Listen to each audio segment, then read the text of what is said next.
United Nations, AP, Ukraine's President Volodymyr Zelenskyy accused Russia on Tuesday of becoming a terrorist state carrying out daily terrorist acts and urged Russia's expulsion from the United Nations.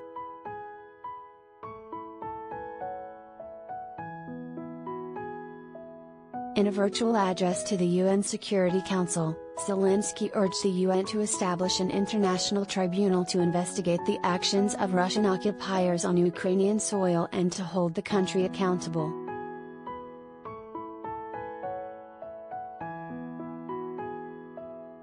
"We need to act urgently to do everything to make Russia stop the killing spree," Zelenskyy said, warning that otherwise Russia's terrorist activity will spread to other European countries and Asia, singling out the Baltic states, Poland, Moldova, and Kazakhstan.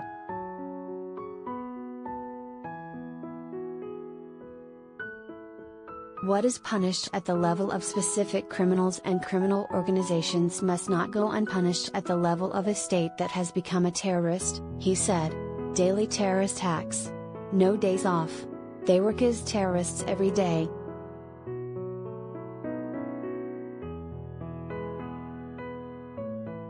In urging Russia's ouster from the 193-member United Nations, Zelenskyy cited Article 6 of the UN Charter, which states that a member which has persistently violated the principles contained in the present charter may be expelled from the organization by the General Assembly upon the recommendation of the Security Council.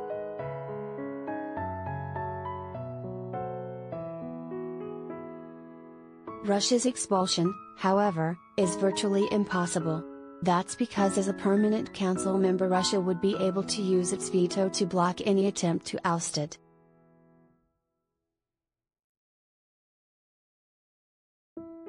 Dozens are missing and body fragments have been found, including hands and feet, he said, adding that unfortunately there may be more victims.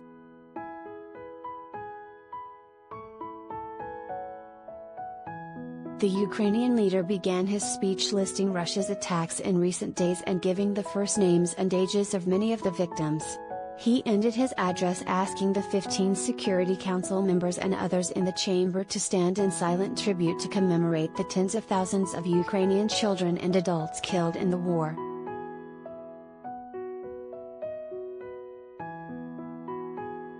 All members rose, including Russia's Deputy UN Ambassador Dmitry Polyansky.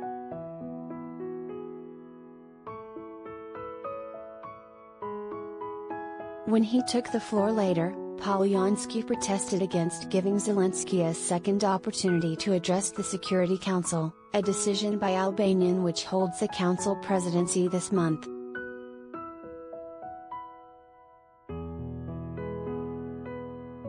The Russian envoy said the Ukrainian president's video address violated the Council's traditions and existing practices, which state that leaders who wish to speak to the Council must be present in the chamber.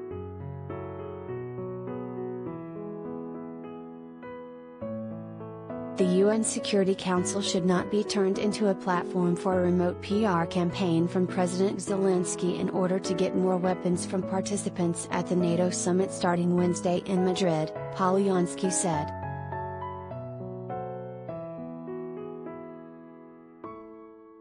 He claimed that there was no Russian strike on the shopping center in Kremenchuk, saying Russian precision weapons struck hangars in the Kremenchuk road machinery plant with weapons and ammunition from the United States and Europe destined for Ukrainian troops in eastern Donbass.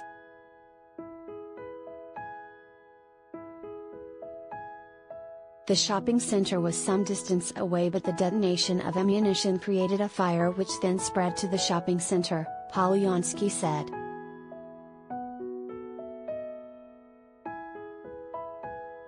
The Russian envoy told Western nations that by supplying weapons to Ukraine they were prolonging the time when Ukraine's leaders will sit down at the negotiating table with a realistic position rather than with slogans.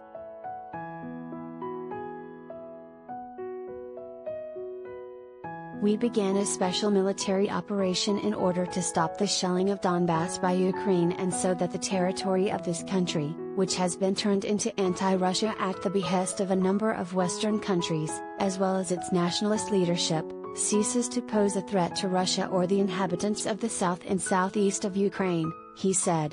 And until those goals are achieved, our operation will continue.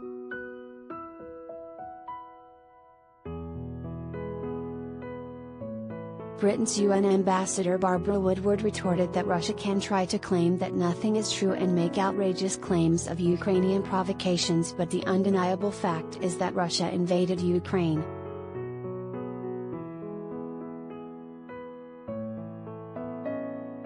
There is one aggressor here, she said. The evidence will catch up with them and there will be accountability for these crimes.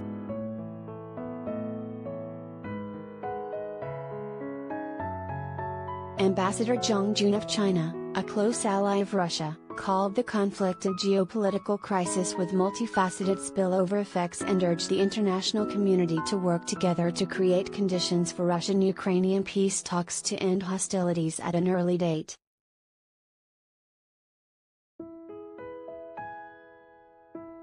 Attempts to weaponize the world economy and to coerce other countries into taking sides will artificially divide the international community, and make the world even less secure, Zhang warned. Delaying and obstructing diplomatic negotiations for geopolitical purposes will only add fuel to the fire to intensify confrontation and magnify conflicts. Inevitably, it will end up hurting themselves.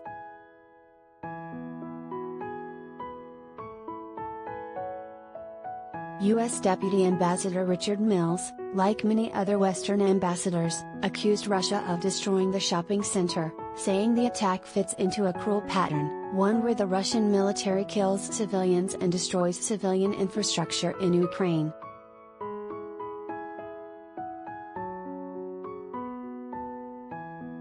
He stressed that there is ample publicly available evidence that Russia, and Russia alone, is responsible for this and other attacks.